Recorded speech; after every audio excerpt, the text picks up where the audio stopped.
ජීවිතේ ඊළඟට මොකක්ද කරන්න ඕනේ? මගේ රැකියාවේ මම ගන්න ඕන තීරණය මොකක්ද? මගේ මේ රිලේෂන්ෂිප් එකේ මගේ ව්‍යාපාරයේ මම ඊළඟට ගන්න ඕන තීරණය මොකක්ද? මෙන්න මේ ආකාරයට ඔබේ සිතේ සමහර විට ඔබ ඊළඟට ගත යුතු තීරණය මොකක්ද? ඔබ ඊළඟට කළ යුත්තේ කුමක්දයි තීරණය කිරීම වගේ ඉතා බැරෑරුම් තීරණ ඔබට ගන්න වෙන අවස්ථාවල් වෙනවා. ඒකම සමහර විට ඔබට අතීතයේ ඔබ යම් අවස්ථාවල ගත්ත තීරණ ගැන ඒවා සාර්ථක වීම සහ අසාර්ථක වීම ගැන ඔබට යම් කියවීමක් ඇති. හැබැයි සමහර වෙලාවල් වලට ඔබ තීරණ ගන්න ඇති හොඳට විශ්ලේෂණය කරලා. සමහර තැන්වලදී ඔබ තීරණ ගන්න ඇති එහෙම විශ්ලේෂණයකින් තොරව. ඉතින් අද දවසේ මම මේ වීඩියෝ එකෙන් කතා කරන්න බලාපොරොත්තු වෙන්නේ ඔයාට ජීවිතේ ඉස්සරහට එන අවස්ථාවලදී ගන්න වෙන තීරණ කොහොමද වරදින්නේ නැතුව හරියන විදිහට තීරණ ගන්න කියන එක ගැන කතා කරන්නයි සූදානම් වෙන්නේ. ඉතින් මම මෙහිදී ඔයාට කියලා දෙනවා ඊටාම ප්‍රායෝගිකව ඔයා කොහොමද ඉස්සරහට තීරණ ගන්න ඕන කියන කාරණාව. ඉතින් මීට කලින් මම ඔබෙන් ඉල්ලනවා හසංක වික්‍රමසිංහ YouTube channel එක subscribe කරන්න. මේ වගේ ඔයාගේ රැකියාවේ දියුණුවට, ඔයාගේ ජීවිතයේ සාර්ථකත්වයට, ඒ වගේම ඔබේ ව්‍යාපාරයේ සාර්ථකත්වයට, ඒ වගේම මානව සම්පත් කළමනාකරණය මේ වගේ විශේෂ ශාස්ත්‍ර පිළිබඳව ඔබට දැනුම, කුසලතා සහ ආකල්ප ලබා ගන්න, ඒ සඳහා ඉගෙන ගන්න අවස්ථාවක් ලබා දෙන හසංක වික්‍රමසිංහ YouTube channel එක subscribe කරලා නැත්නම් subscribe කරන්න, comment කරන්න, ඒ වගේම ඔබ කැමති නම් මේක ඔබේ යහළුවන් සමග බෙදා හදා ගන්න, ෂෙයා කරගන්න. අපි බලමු මේ තීරණ ගැනීම නැත්නම් ජීවිතයේ ඩිසිෂන් මේකින් නැත්නම් තීරණ ගැනීම ගැන තියෙන එක්තරා මිත්‍යාවකින් අපි වීඩියෝ එක පටන් ගමු. ගොඩක් අය අපිට කියනවා ඔයා ජීවිතයේ තීරණ ගන්න ඕනේ මොලෙන් කියලා. ඔයා හදවතින් තීරණ ගත්තොත් සමහර විට වරදිනවා කියලා. මෙන්න මේ මිත්‍යාව අපි මුලින්ම බිඳ දමා ගන්න ඕනේ. අපි මේකට කියනවා එක්කෝ ලොජික් එකක් බේස් කරගෙන තර්කයක් පදනම් කරගෙන අපි තීරණ ගන්නවා. එහෙම නැත්නම් අපි හදවතට හිතට එන ඉමෝෂන්ස් හැඟීම් මත තීරණ ගන්නවා කියන එක. හොඳයි. දැන් අපිට මේ මිත්‍යාව කොහොමද අපි බිඳ දමා ගන්න කියන කාරණාව. ඇත්තටම අපි ගන්න තීරණයක් අතිශය සාර්ථකත්වයට පත් වෙන්න නැත්නම් අපි ගන්න තීරණය නිවැරදි තීරණයක් බවට පත් වෙන්න නම් ප්‍රධාන වශයෙන්ම අපි මේ අපේ හදවතට එන ඉමෝෂන්ස් සහ බ්‍රේන් එකකින් ඇතිවෙන්න නැත්නම් මොලේ ඇතිවෙන තර්ක මේ දෙකේම හොඳ සංයුතිය නැත්නම් හොඳ කොම්බිනේෂන් එකක් වුණාම තමයි අපි ගන්න තීරණය නිවැරදි තීරණයක් බවට පත් වෙන්න තියෙන ඉඩකඩ වැඩි වෙන්නේ. අපි උදාහරණයක් විදිහට ගමු. සමහර විට ඔබට තර මොකක් හරි තීරණයක් ගන්න ගියාපුවාම වාට අර අපි කියන්නේ ගට් ෆීලින් එකක් එනවා. මම මේක කළොත් හරියනවා, අනිවාර්යෙන් හරියනවා කියලා ගට් ෆීලින් එකක් එනවා. ඔයා මේ ගට් ෆීලින් එකට විතරක් වැඩ කළොත් සමහර විට ඔයාට තීරණේ වරදින්න පුළුවන්. ඊට පස්සේ ඔයා මේ ගට් ෆීලින් එකත් එක්ක ඔයා උත්සාහ කරනවා මේකට තර්ක නැත්නම් ලොජික් නැත්නම් ඩේටා නැත්නම් ඉන්ෆෝමේෂන්ස් අරගෙන ඒ හරහා තර්කයක් ගොඩනගලා ඒ තර්කය හරහා සහ ඔයාට දැනුණ ඉමෝෂන්ස් මේ දෙකම කොම්බයින් කරලා මිශ්‍ර කරලා ඒ හරහා ඔයා ගන්න තීරණය සෑහෙන දුරට සාර්ථක වෙන්න තියෙන ඉඩකඩ වැඩි. නැත්නම් නිවැරදි තීරණයක් වෙන්න ඉඩකඩ වැඩි වෙනවා. ඊළඟ කාරණාව අපි ගත්තොත් ඔයා මේ ගන්න තීරණය මේක තියෙන කොම්ෆර්ටබල්නස් එක එහෙම නැත්නම් මේ තියෙන ගන්න තීරණේ සුව පහසු බව කියන එකත් ඉතාම වැදගත් වෙනවා. අපි ගත්තොත් උදාහරණයක් විදිහට ඔයා ගන්නවා තීරණයක්. ඔයාගේ මේ තීරණය long term comfortable තීරණයක්ද නැත්නම් short term comfortable තීරණයක්ද? එහෙම නැත්නම් අපි මේ තීරණේ බලපෑම කාලය අනුව තර්ක කරන උදාහරණයක් විදිහට අපි ගත්තොත් ඔයාට ගන්න වෙනවා තීරණයක් සමහර විට ඔබ දැන් කරන රැකියාවෙන් ඉවත් වෙනවා කියන තීරණය ඔයාට ගන්න වෙනවා. ඒ ගන්න වෙන තීරණයේදී ඔයා බලන්නේ ඔයා කන්සිඩර් කරන්නේ ඔයාට දැන් ඉන්න ජොබ් එකේ ඔයාට කම්ෆර්ටබලි වැඩ කරන්න පුළුවන්. හැබැයි ඔයාට මේ දැන් ඉන්න ජොබ් පොසිෂන් එකේ growth එකක් එහෙම නැත්නම් මෙතනින් ඉහළට යන්න තියෙන අවස්ථාව අඩුයි. හැබැයි ඔයා මේ රැකියාවෙන් අයින් වෙලා තව වෙන තැනක ඔයා රැකියාවක් හොයාගන්නවා කියන තීරණය ගන්න ඕන වුණොත් අර ඔයාගේ කම්ෆර්ටබල් සෝන් එක කැඩෙනවා. හැබැයි ඒක ෂෝට් ටර්ම් වුණාට ලොං ටර්ම් ඔයාට ඒ රැකියාවේ නැත්නම් කරියර් growth එක කියන එක ඔයාට එතනදී ලැබෙනවා.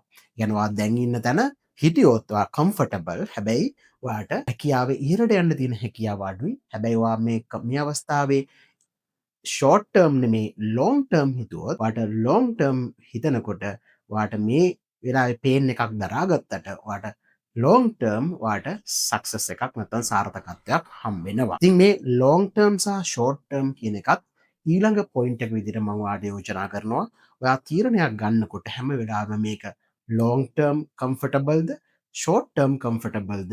එතකොට මේ දෙකෙන් ඔයාට අවශ්‍ය මොකක්ද කියන කාරණාව ඔයා තෝරාගත යුතු වෙනවා. හොඳයි. අපි දැන් කතා කරමු ඊට පස්සේ කොහොමද මේක මේ ඩිසිෂන් මේකින් ප්‍රොසෙස් එකේදී මේක ප්‍රැක්ටිකලි අපි කොහොමද පාවිච්චි කරන්න කියන කාරණාව. තීරණයක් ගන්න කලින් අපි පොඩි චෙක්ලිස්ට් එකක් හදාගමු. මේ චෙක්ලිස්ට් එක මාරම වැදගත්. ඔයාට පාවිච්චි කරන්න පුළුවන් මේ චෙක්ලිස්ට් එක මහා ලොකු දේවල් නැහැ. නමුත් ඔයාට මේ චෙක්ලිස්ට් එක හරියට මේන්ටේන් කරගත්තොත් ඔයාට පුළුවන් අර මම කියපු විදිහට තීරණය නිවැරදි බව වැඩි කරගන්න. එකේ පළවෙනියටම තියෙන්න ඕන කාරණාව තමා ඔයා මේ ගන්න යන තීරණය ඔයාගේ කෝ වැලියුස් එක්ක ඔයාගේ ජීවිතයේ තියෙන මූලික වටිනාකම් සමග එකඟ වෙන තීරණයක්ද කියන කාරණාව. අපි උදාහරණයක් ගමුකෝ ප්‍රායෝගික ලෝකේ. අපි හිතමු ඔයාට සිද්ධ වෙනවා ඔයාත් දැනට තියෙන ආදර සම්බන්ධතාවය නවත්තන්න. මේ නවත්තනවා කියන තීරණය ඔයා ගන්න යනකොට බලන්න මේක මගේ ජීවිතයේ තියෙන මූලික වටිනාකම් නැත්නම් කෝ වැලියුස් වලට අදාළ දෙයක් නැත්නම් ඒක ලයින්ද කියන එක. මොකද මම මේක මෙහෙම සඳහන් කරන්නේ ඔයා ගන්න තීරණය ඔයාගේ ජීවිතයේ තියෙන කෝ වැලියුස් එමත්නම් මූලික වටිනාකම් මූලික විශ්වාසයන් එක්ක එකඟ නැත්නම් ඔයාට ගොඩක් වෙලාවට මේ තීරණය ඔයාගේ මනසට වද දෙන තීරණයක් බවට පත් වෙන නිසා. අපි තව උදාහරණයක් ගමුකෝ. අපි හිතමු ඔයාට මේ වෙලාවේ සිද්ධ වෙනවා තීරණයක් ගන්න මේ රැකියාවෙන් ඉවත් වෙන්න. නැත්නම් ඔයාට සිද්ධ හිතෙනවා ඔයාට මේකේ රැකියාවෙන් ඉවත් වෙලා එක්ක තව රැකියාවකට යන්න නැත්නම් අලුතෙන් ව්‍යාපාරයක් වගේ දෙයක් ආරම්භ කරන්න. ඒතර මේ අවස්ථාවේදී ඔයා බලන්න ඕනේ ඔයාගේ ජීවිතයේ තියෙන මූලික වටිනාකම් ඔයා සෙට් කරගත්ත කෝ වැලියුස් වලට ඔයාගේ මේ තීරණය එකඟ වෙනවද නැද්ද කියන කාරණාව. හොඳයි.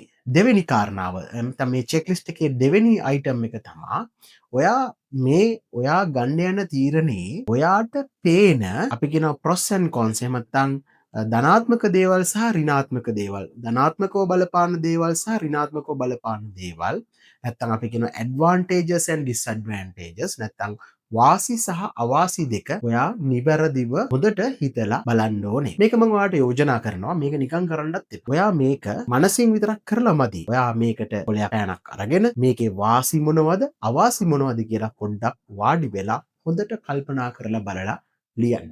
මේදි ඔයාලට ඔළුවට එන හැම වාසියක්ම හැම අවාසියක්ම සඳහන් කරගන්න නැත්නම් මනස ඔයාව මුලා කරනවා.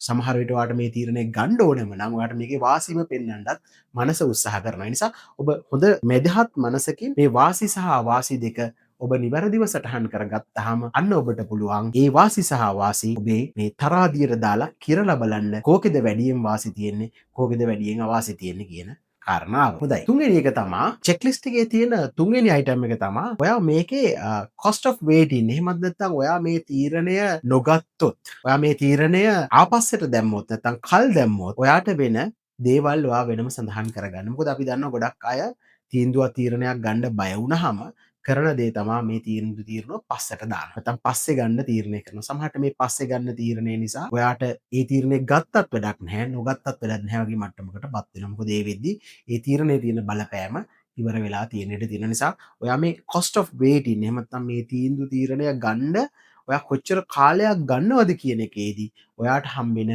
වාසි අවාසි ඔයා මේකේ සඳහන් කරගන්න වෙනවා. නැත්නම් ඒකේ කොස්ට් එක ඔයා කැල්කුලේට් කරගන්න. එතකොට ඔන්න ඔය අයිටම් 3 පළවෙනි එක ඔයාගේ කෝ වැලියුස් එක්ක එකඟද ඔයා ගන්න තීරණය.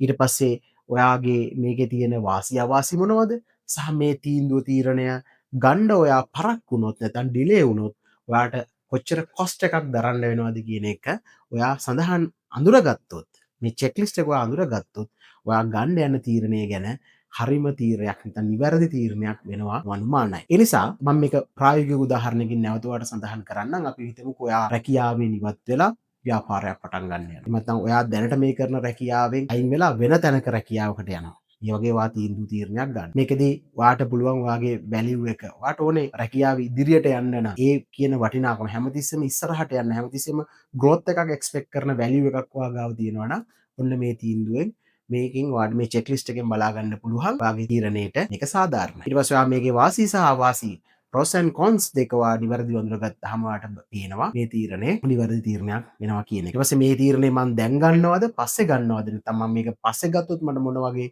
අවාසිද වෙන්නේ කියන කාරණාවත් හරියට ඩෙන්ටිෆයි කරගත්තාම ඔයාට තේරෙනවා මේ තීරණය මම දැන්ම ගන්නවද පස්සේ ගන්නවද දැන් ගත්තොත් මට මේක හොඳයි කියන එක නැත්තම් පස්සේ ගත්තොත් මට මේක හොඳයි කියන එක ඔයාට නිවැරදිව ක්ලියර් වෙනවා. ඉතින් මේ චෙක්ලිස්ට් එක පාවිච්චි කරපුවාම ඔයාට පුළුවන් ඔයා ගන්න තීරණය නිවැරදි බව වැඩි කරගන්න. ඉතින් මේක අතිශය ප්‍රායෝගිකයි. මේ චෙක්ලිස්ට් එක මතක ඇතුව සේව් කරලා තියාගන්න. නැත්නම් මේක ඔයාගේ ඔළුවේ තැන්පත් කරගන්න.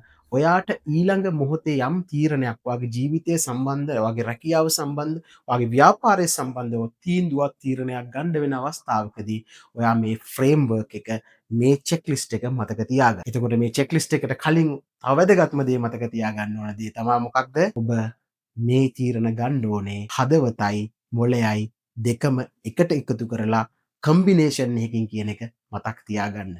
එහෙම නැත්නම් ඉමෝෂන්ස් සහ ලොජික්ස්, හැඟීම් දැනීම් සහ තර්ක මේ දෙකොල්ලම මේ දෙපාර්ශවයම එකට එකතු වෙලා ගන්න තීරණයක් බවට පත් විය යුතුයි. එහෙම නැතු එකක් මත පදනම් වෙලා ගන්න එක්ක ඉමෝෂන්ස් මත හෝ නැත්නම් ලොජික් මත පමණක්ම තීරණය කරන ඩිසිෂන් එකක් විය නොවිය යුතුයි කියන එක මතක තියාගන්න. ඒ වගේම මේ තීරණය long term comfortableද short term comfortableද long term short term එහෙම නැත්නම් time bound එකත් මේක ඇතුලේ ඔබ තීරණය කරගන්න.